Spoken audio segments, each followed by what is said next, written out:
This is the day of tryouts for our annual swimming meet at the Lawndale Community Club. And it's a special day for one of the boys because he's proving something that happens all the time. He's proving that you can overcome a handicap so completely that you climb right to the top. Oh, Bill hasn't won yet, but he has qualified to swim in the finals. So it is a special day for him. It's rather a special day for me, too. You see, I've been coaching Bill, and I feel I had a part in making him one of our best swimmers. But I said something about a handicap, didn't I? Well, there was a time when Bill was severely handicapped as far as swimming goes. He used to visit the pool once in a while, but it was the same story every time.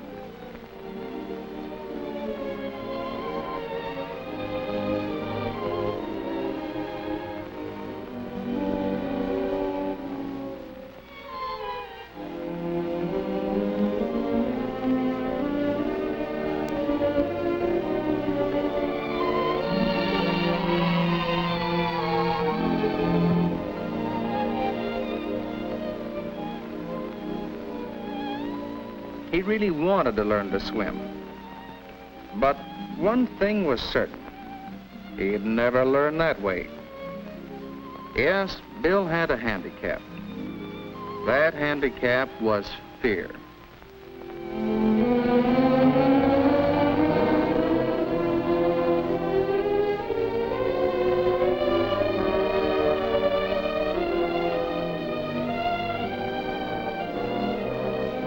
At first, Bill's friends used to ask him to join in the fun. Hey, Bill, come on in. But no, it was no use. They forgot Bill was there. But Bill couldn't forget himself. He kept thinking and worrying. Think I'm a coward, do they? Well, maybe I am. If only I weren't so afraid. I could learn to swim. I could have fun like that. Get it! No! What did you do that for?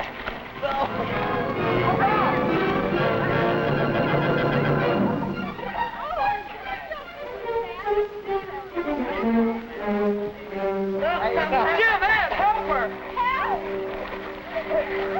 Hey, what's the matter? Just Janet. What is Janet? What is it?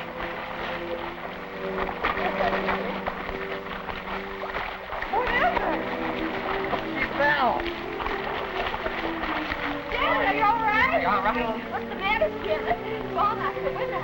I'm sure you're okay. Sure. I'm a coward. Afraid of the water. Afraid to jump in and help somebody. Well, they're not cowards. Ed or Jim. Or Janet either.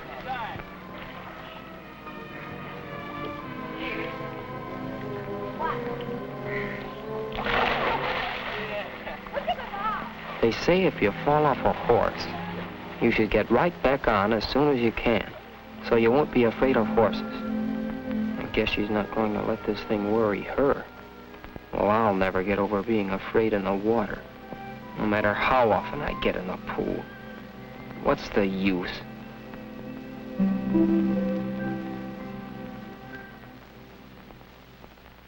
Just wasting my time trying to swim. I'll never learn. I'll never get over being afraid. Huh.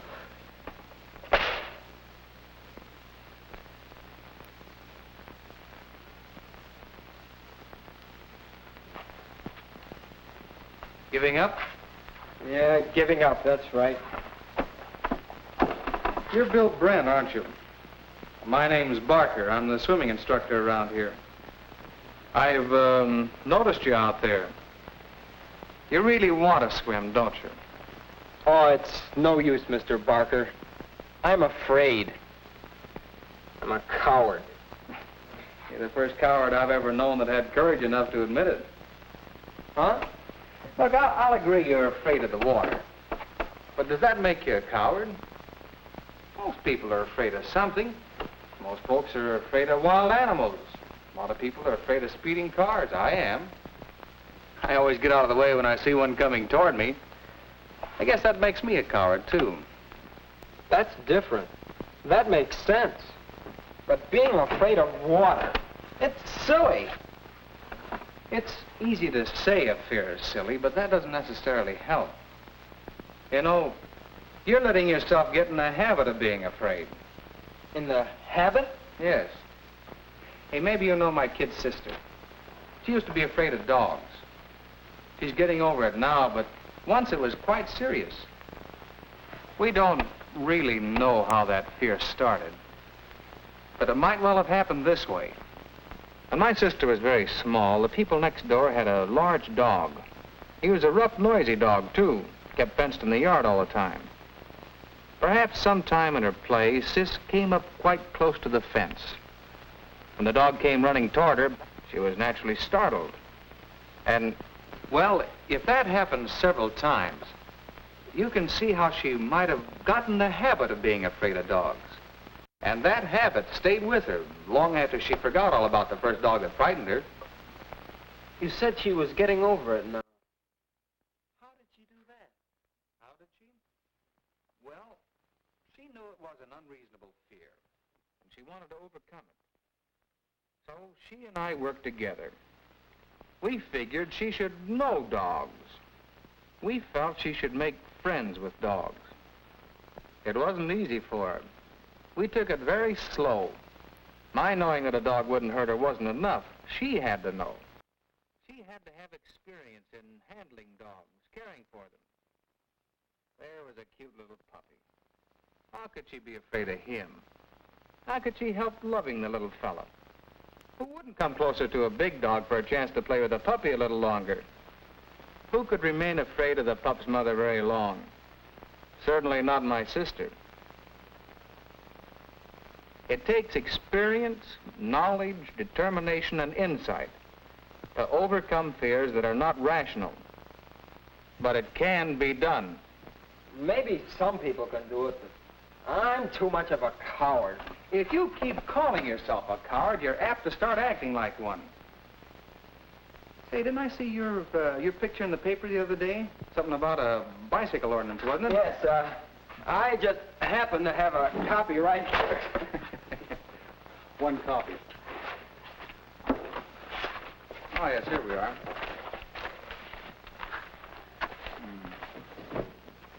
You deserve to be proud of yourself. Student defends bicycle ordinance. The paper doesn't give many details. Tell me about this. Well, you know about the new ordinance to keep bicycles off the sidewalks. Mm-hmm. It's really an important safety measure.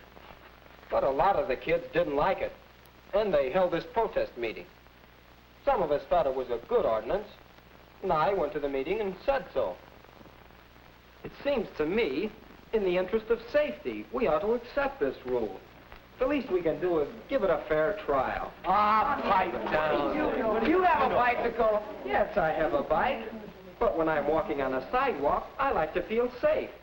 So I'm willing to ride my bike in the street. Good going, Bill. You told him. Do you agree with me? Sure. Well, get up and say so. No. Go ahead. No. Come on.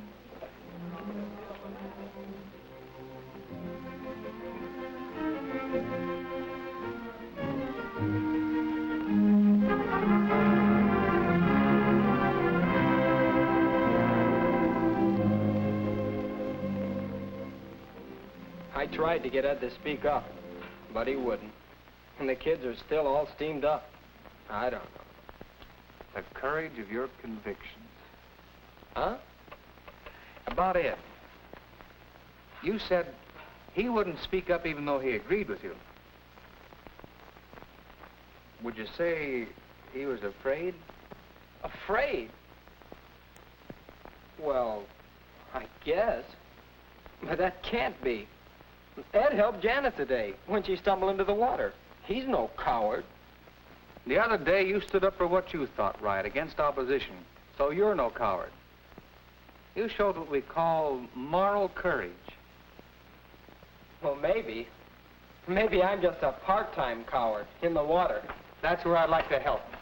You want to learn how to swim. Well, Come on, then. Let's get started. That day, Bill started overcoming his fear. He was in the habit of being afraid. So the important thing was to get him in the habit of not being afraid.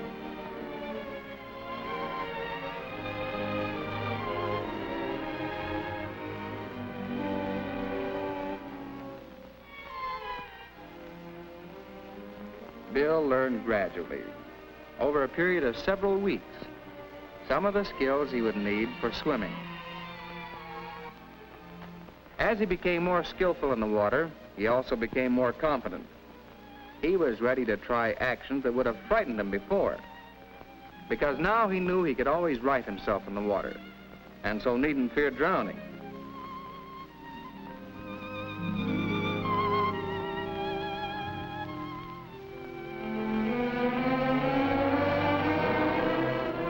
Then, as he learned more, Bill gradually eased into deeper water. If he could swim across the shallow end of the pool, he could swim across the deep end.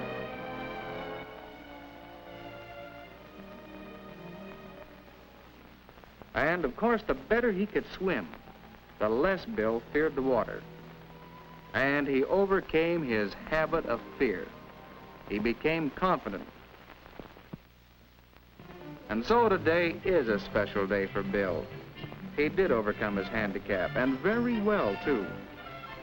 Whether or not he wins in the swimming meet, he has proved to himself and to others that he is not a coward. Well, we all have little fears which hamper us. We should take a tip from Bill. Our lives can be richer, happier, if we overcome our fears.